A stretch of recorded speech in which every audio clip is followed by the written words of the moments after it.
En manchette aujourd'hui, grave accident sur la route 117 et décès de l'ex-maire de Rouyn-Noranda, Jean-Claude Beauchemin. Le TVA Nouvelles commence maintenant.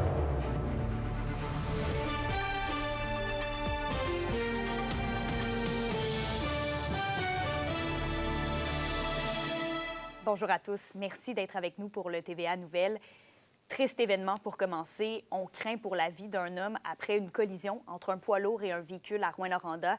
Les services d'urgence ont été appelés à se rendre à la hauteur du rang du village, dans le quartier McWatters, vers 8h30 ce matin. La Sûreté du Québec nous a expliqué que plusieurs véhicules étaient arrêtés à un passage à niveau et le poids lourd n'aurait pas eu le temps de freiner à temps. Et pour éviter de les engloutir, il se serait retrouvé dans la voie inverse.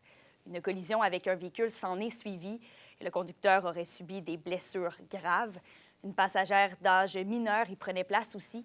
Elle aurait subi des blessures mineures.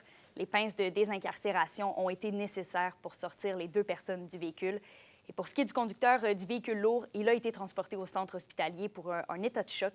La circulation se fait en alternance. Et une autre triste nouvelle, l'ex-maire de Rouyn-Noranda, Jean-Claude Beauchemin, est décédé à l'âge de 76 ans. Lui qui occupait la fonction de maire entre 2002 et 2005 était gravement malade depuis quelques années. M. Beauchemin avait auparavant été conseiller politique d'anciens premiers ministres du Québec, notamment de Jacques Parizeau et Bernard Landry.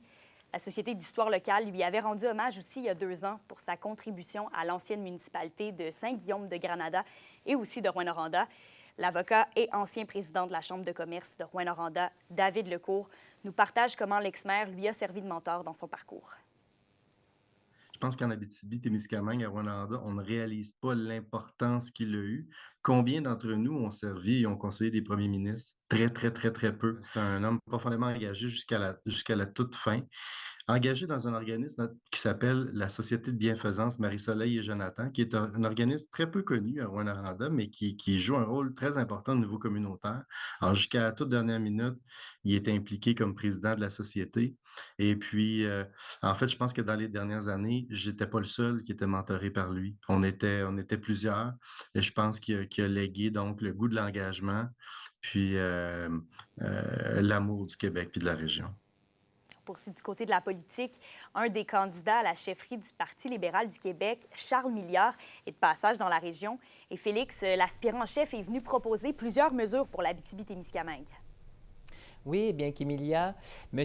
Milliard aimerait une redistribution bonifiée de l'argent issu de l'industrie minière directement vers les municipalités concernées. Celui qui est aussi l'ex-PDG de la Fédération des chambres de commerce du Québec aimerait aussi que la région soit mieux représentée au Conseil des ministres, donc qu'un élu de la région siège au dit conseil. Et M. Milliard affirme mettre les régions de l'avant dans sa plateforme électorale et stipule que ça ne changera pas s'il advenait qu'il soit élu. On l'écoute. Bien, c'est dans les idées qu'on est régionaliste, puis c'est dans la capacité de générer une équipe. Alors moi, ça fait des années que je me promène partout au Québec. J'ai un réseau dans le milieu de la santé, dans le milieu des affaires, dans le milieu communautaire. Moi, je veux rassembler ces gens-là. Je veux avoir du nouveau monde qui se présente pour le Parti libéral du Québec, qui vont être des voix fortes. Alors, vous me jugerez à mes actions, mais je ne suis pas ici de passage juste pour prendre des photos. Je crois profondément que le futur du Québec passe par des meilleurs développements économiques dans nos régions. Pour moi, ça coule de source. Et quand on me connaît 5 minutes, on n'a pas de difficulté à croître. Et Félix, est-ce qu'il y a des gens de la région qui supportent sa candidature? Oui, bien, M. Milliard, à l'appui d'une figure politique importante de la région, qu'Emilia, l'ancien ministre et député libéral et ex-maire de Val-d'Or, Pierre Corbeil, l'homme politique d'expérience, reconnaît en M. Milliard plusieurs qualités et défend lui aussi que le pharmacien de formation a à cœur les régions. M. Milliard est sensible et à l'écoute des particularités des régions et il a arpenté le territoire du Québec. Il est venu en Abitibi-Témiscamingue à plusieurs occasions. Alors moi, je considère que c'est un atout majeur dans son CV pour aspirer à devenir chef du Parti libéral du Québec. Et la deuxième raison, c'est que pour moi, il représente le renouveau en politique provinciale.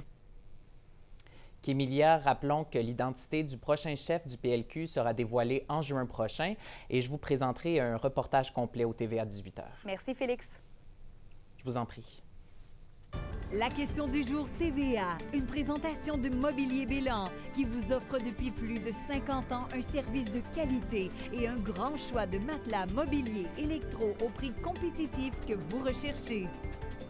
À la question du jour, on vous demande, trouvez-vous que les politiciens prennent suffisamment le pouls de la région? Pour voter et commenter, rendez-vous au tvaabitibi.ca.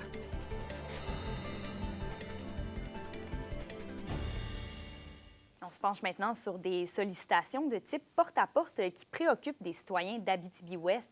Ils reçoivent de la visite de la part de l'entreprise La Famille Québec Alimentation, qui vend principalement de la viande. Et la Ville de la Sarre mentionne avoir reçu plusieurs plaintes comme quoi l'entreprise persiste de manière insistante dans ses démarches, même si elle n'a pas l'autorisation d'effectuer de la vente itinérante sur le territoire.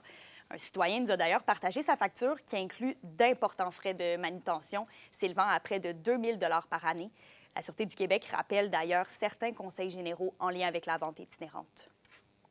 Demandez à la personne de vous donner son nom, le nom de la compagnie qu'elle représente et de produire une pièce d'identité avec photo. Par la suite, prenez le temps de vérifier les informations qu'elle vous a transmises. Vérifiez aussi si la personne est conforme à la réglementation en vigueur dans votre municipalité et si elle détient un permis de l'Office de protection du consommateur. Vous avez le droit à un délai de réflexion quand vous faites un contrat signé à domicile. Donc, prenez le temps de réfléchir avant de signer. Puis, vous pouvez également magasiner. Comparer les prix demandés auprès d'au moins 2 autres fournisseurs pour vous assurer qu'il est concurrentiel. Là, si vous êtes victime de fraude ou vous avez des interrogations par rapport à certaines, justement, de ventes itinérantes ou peu importe d'autres sujets en lien avec une possible fraude, oui, communiquez avec la Sûreté du Québec. On vous en parlait hier soir de Monique Kistabiche, l'ancienne chef de la communauté de Picogan qui se lance dans la course à la chefferie de l'APNQL. Eh bien, toutes nos excuses, on n'avait pas utilisé la bonne photo de Mme Kistabiche. Celle que vous voyez à l'écran est la bonne. Donc, à ses côtés dans la course à la chefferie, il y a 3 autres candidats, soit Constant Awashish, Cathy Martin et Francis Véropol. Mme Kistabiche a œuvré sur le conseil Abitibi-Winnie durant environ 6 ans, d'abord à titre de conseillère politique principale, pour ensuite être chef durant 4 ans.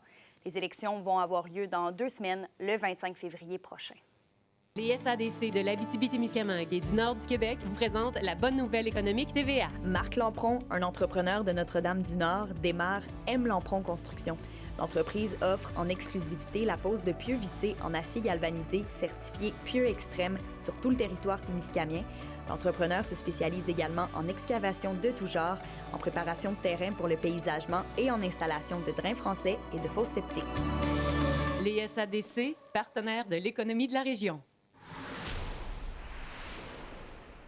Ce samedi, entre 16h et 21h, rendez-vous à l'esplanade du lac Ossisco de Rouyn-Noranda pour une soirée d'art, de musique et de saveurs dans l'ambiance de l'heure bleue.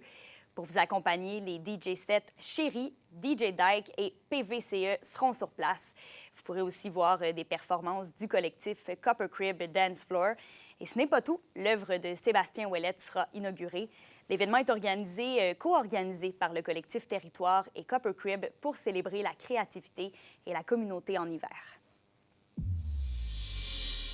Les Huskies de Rouyn-Noranda ont entamé hier soir leur séquence de 6 matchs sur la route en subissant un revers de 6-4 face aux Saguenayens de Chicoutimi.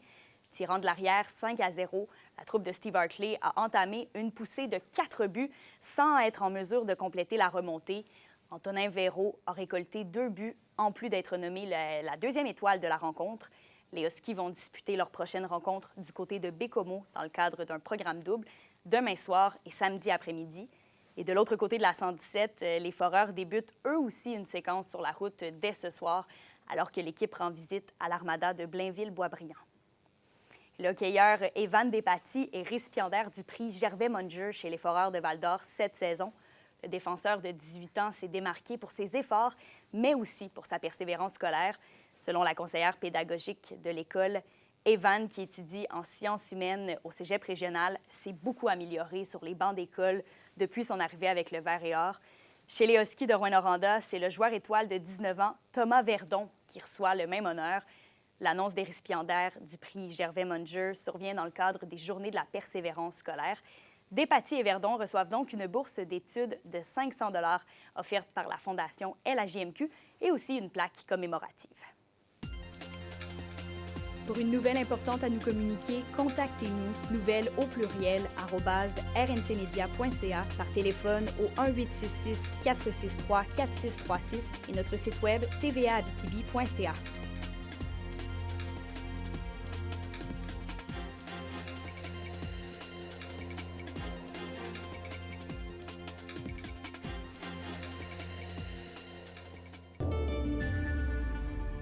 À la météo aujourd'hui, la tempête de neige se poursuit un petit peu, mais je vous dirais que le pire est derrière nous.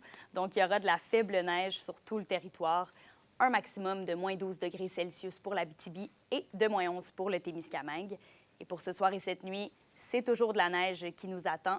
Un minimum de moins 19 partout dans la région. Et demain, bonne nouvelle, le soleil devrait se repointer le bout du nez. Je vous informe en terminant que notre équipe va suivre le procès d'un ex-professeur de l'UQAT accusé d'avoir fraudé les étudiants. On vous donne donc tous les détails au bulletin de 18 h. Soyez là. Et d'ici là, je vous souhaite une très belle journée.